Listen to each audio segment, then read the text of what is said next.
The Provincial Department of Education in the Northern Cape says at least 39 schools were vandalized over the festive season. Officials say the assessment on the magnitude of the damage is still underway.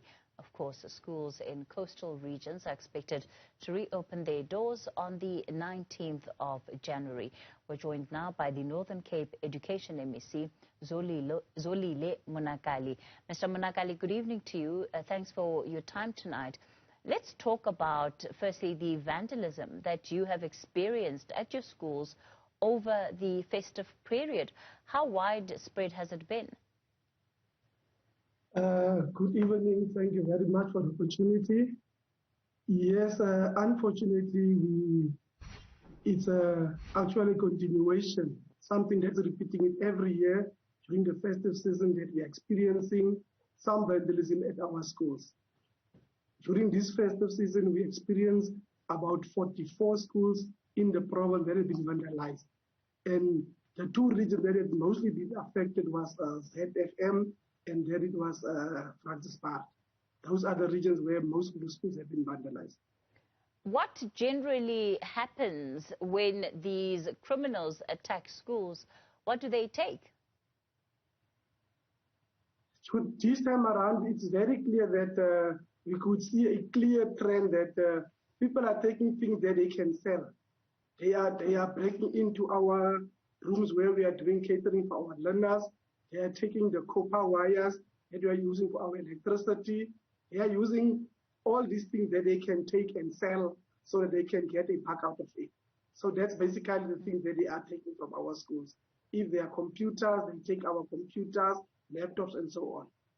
One of the things you mentioned is the fact that this is behavior that continues to repeat itself. So it's not the first time that the Northern Cape has experienced vandalism at schools over the festive period.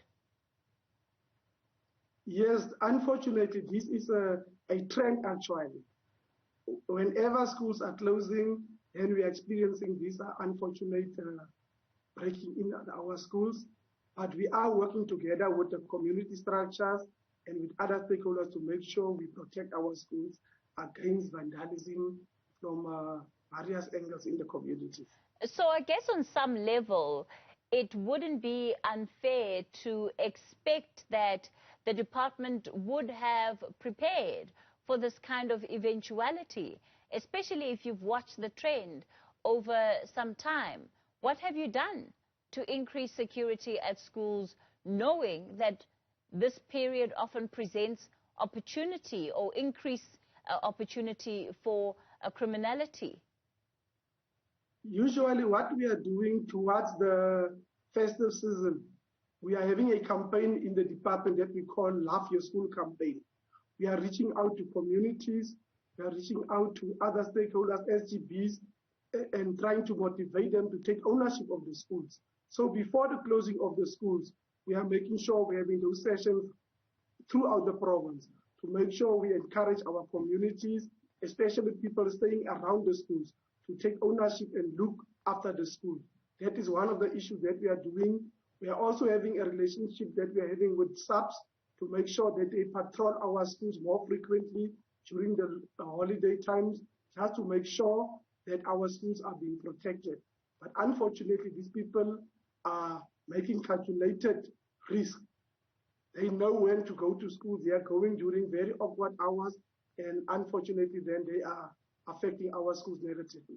What about alarm systems in schools, particularly if you have something like a computer lab that would trigger some kind of response? Because again, you've been able to identify which parts of the school are most likely to be hit because it's those areas that seem to carry items that are most valuable.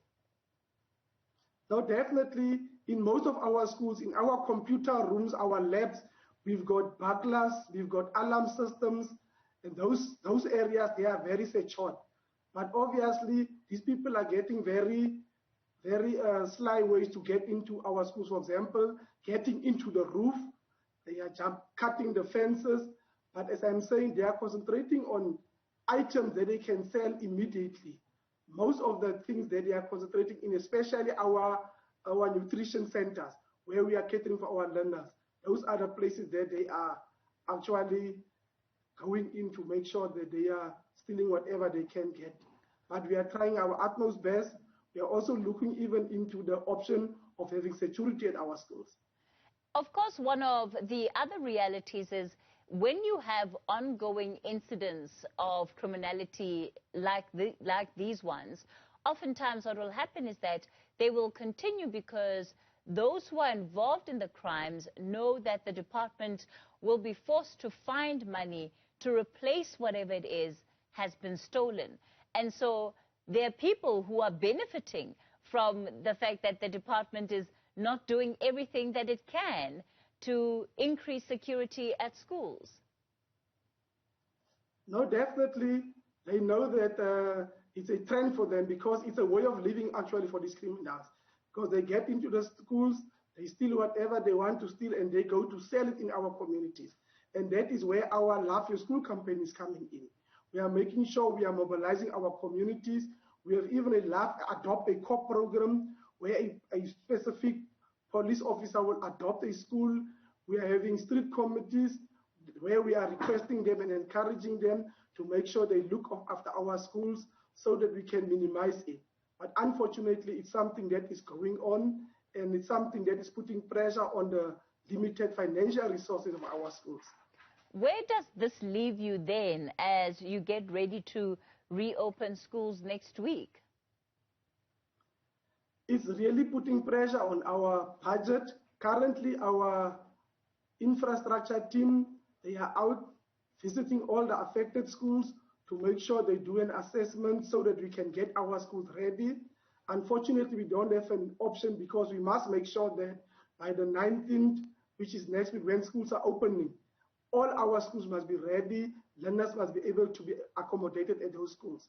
So we are having a team from our infrastructure that is working on all those schools that are having such challenges where this vandalism has taken place. So are you confident that by the time you go back to schools next year, or rather next week, that you would have been able to prepare the infrastructure to accommodate learners? Definitely, the latest report that I've received from my infrastructure team is that most of the break-ins at the schools, as I'm saying, they are minor break-ins. These people are just taking things that they can sell immediately because they need an immediate buck to survive. So as the teams are outside, at the instances where we cannot resolve the issue immediately, we are giving SGBs the permission to go on and procure whatever is needed to correct the situation, and then as the department, we are repaying those SGBs. So I'm confident that by the 19th, all our schools will be ready to accept our learners back. Northern Cape Education MEC Zolile Monakali. Let's leave it there for tonight.